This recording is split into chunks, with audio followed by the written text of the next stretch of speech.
That night, as Stanley lay in his cot, scratchy and smelly cot, he tried to figure out what he could have done differently, but there was nothing he could have done. For once in his unlucky life, he was in the right place at the right time, and it still didn't help him. "You got it?" he asked X-Ray the next morning at breakfast. X-Ray looked at him with half-open eyes behind his dirty glasses. "I don't know what you're talking about," he grumbled. "You know," said Stanley. "No, I don't know," X-Ray snapped. "Just leave me alone, okay? I don't want to talk to you." Stanley didn't say another word. Mr. Sir marched the boys out to the lake, chewing sunflower seeds along the way and spitting out the shells. He scraped the ground with his boot heel to mark where each boy was supposed to dig. Stanley stamped down on the back of his blade of a shovel, piercing the hard, dry earth. He couldn't figure out why X-Ray snapped at him. If he wasn't going to produce the tube, why did he make Stanley give it to him? Was he just going to keep it? The tube was gold in color, but Stanley didn't think it was real gold. The water truck came a little after sunrise. Stanley had finished his last drop of water and stepped out of his hole. At this time of day, Stanley sometimes could see some distant hills or mountains on the other side of the lake. They were only visible for a short time and then soon disappeared behind the haze of heat and dirt. The truck stopped and the dust clouds drifted past it. X-Ray took his place in the front of the line. Mr. Pansky filled his canteen. "Thanks, Mom," X-Ray said. He didn't mention the tube. Mr. Pansky filled all the canteens and climbed back into the cab of the pickup. He still had to bring water to Group E. Stanley could see them digging about 200 yards away. "Mr. Pinansky," X-Ray shouted from his hole. "Wait, Mr. Pinansky, I think I might have found something." The boys all followed Mr. Pinansky as he walked over to X-Ray's hole. Stanley could see the gold tube sticking out of some dirt on the side of X-Ray's shovel. Mr. Pinansky examined it and then took a long look at its flat bottom. "I think the warden is going to like this." "Does X-Ray get the day off?" asked Squid. "Just keep digging until someone says otherwise," Mr. Pansky said. Then he smiled. "But if I were you, Rex, I wouldn't dig too hard." Stanley watched a cloud of dust move across the lake to the cabin beneath the trees. The boys in Group E were just going to have to wait. It didn't take long for the pickup to return. Mr. Pinansky stepped out of the cab. A tall woman with red hair stepped out of the passenger side. She looked even taller than she was, and Stanley was down in his hole. She wore a black cowboy hat and black cowboy boots, which were studded with turquoise stones. The sleeves on her shirt were rolled up, and her arms were covered with freckles, as was her face. She looked right at X-Ray. "This where you found it?" "Yes, ma'am."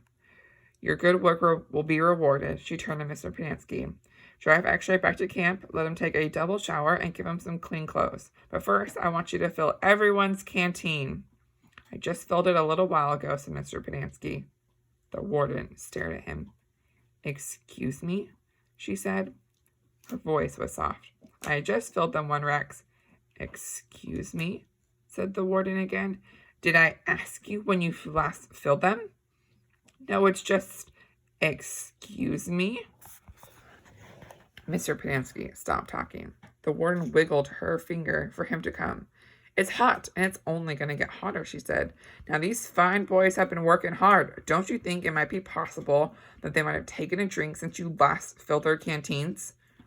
Mr. Pansky said nothing. The warden turned to Stanley. "Caveman, will you come here, please?" Stanley was surprised she knew his name. He had never seen her. Until she stepped out of the truck, he didn't even know the warden was a woman. He nervously went toward her. "Mr. Pinansky and I have been having a discussion. Have you taken a drink since Mr. Pinansky last filled your canteen?" Stanley didn't want to cause any trouble for Mr. Pinansky. "I've still got plenty left," he said. "Excuse me?" He stopped. "Yeah, I drank some." "Thank you. May I have your canteen, please?" Stanley handed it to her. Her fingernails were painted dark red. She gently shook the canteen, letting the water swish around in the plastic container. "Do you hear the empty spaces?" she asked. "Yes," said Mr. Pinansky. "Then fill it," she said. "And the next time I tell you to do something, I expect you to do it without questioning my authority. If it's so much trouble for you to fill a canteen, I'll give you a shovel. You can dig the hole, and Caveman can fill your canteen." She turned back to Stanley. "I don't think that would be much trouble for you, would it?" "No," said Stanley. "So what will it be?" she asked Mr. Pinansky. "Do you want to fill the canteens, or do you want to dig?" "I'll fill the canteens," said Mr. Pinansky. "Thank you." Mr. Pransky filled the canteen. The warden got a pitchfork out of the truck of the pickup. She poked it through Stanley's dirt pile to see if anything else had been buried there as well. After you drop off X-ray, I want you to bring back 3 wheelbarrows, she said. X-ray got in the pickup. As the truck pulled, he leaned out the window and waved. Zero, said the warden, I want you to take over X-ray's hole. She seemed to know that Zero was the fastest digger.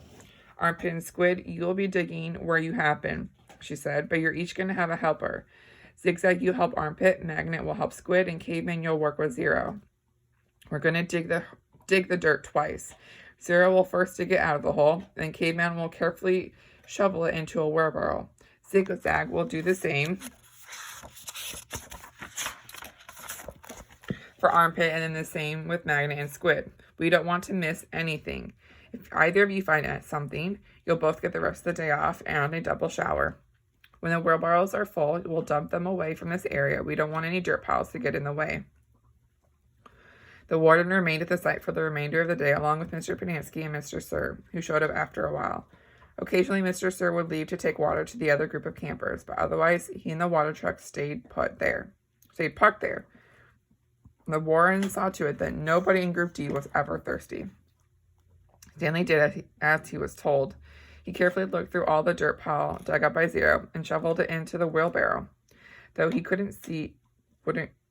knew he wouldn't find anything, it was easier than digging his own hole. When the wheelbarrow was full, he took it a good distance away before dumping it. The warden couldn't keep still. She kept walking around, looking over at the boy's shoulders and sticking her pitchfork through the dirt piles. You're doing fine, just fine, she told Stanley. After a while, she told the boys to switch places so that Stanley, Zigzag, and Magnet dug in the holes, and Zero, Armpit, and Squid shoveled the excavated dirt into the wheelbarrows. After lunch, Zero took over the digging again, and Stanley returned to the wheelbarrow. There's no hurry, said the warden several times. The main thing is to not miss anything. The boys dug until each hole was well over 6 feet deep and wide. Still, it was easier for 2 boys to dig a 6-foot hole than it was for 1 boy to dig a 5-foot hole. All right, that's enough for today, said the warden. I've waited this long, I can wait another day. Mr. Sir drove her back to the cabin. I wonder how she knew all our names, Stanley said as he walked back to the compound. She watches us all the time, said Zigzag. She's got hidden microphones and cameras all over the place. In the tent, in the rec room, in the shower. The shower? Asked Stanley. He wondered if Zigzag was just being paranoid. The cameras are tiny, said Armpit, no bigger than a toenail on your little toe. Stanley still had his doubts about it. He didn't think that they could make cameras that small. Microphones, maybe. He realized that's why X-Ray didn't want to talk to him about the gold tube at breakfast. X-Ray was afraid the warden might have been listening. One thing was certain, they weren't just digging to build character. They were definitely looking for something. And whatever they were looking for, they were looking in the wrong place. Stanley gazed out across the lake toward the spot where he'd been digging yesterday, when he found the gold tube. He dug the hole into his memory. As Stanley entered the rec room, he could hear X-Ray's voice from all the way across the room. See what I'm saying, said X-Ray. Am I right or am I right? The other bodies in the room were little more than bags of flesh and bones dumped across broken chairs and couches. X-Ray was full of life, laughing and waving his hands around as he talked. Yo, Caveman, my man, he called out. Stanley made his way across the room. Hi, slide over, Squid, said X-Ray. Make room for the caveman. Stanley crashed on the couch. He looked for a hidden camera in the shower.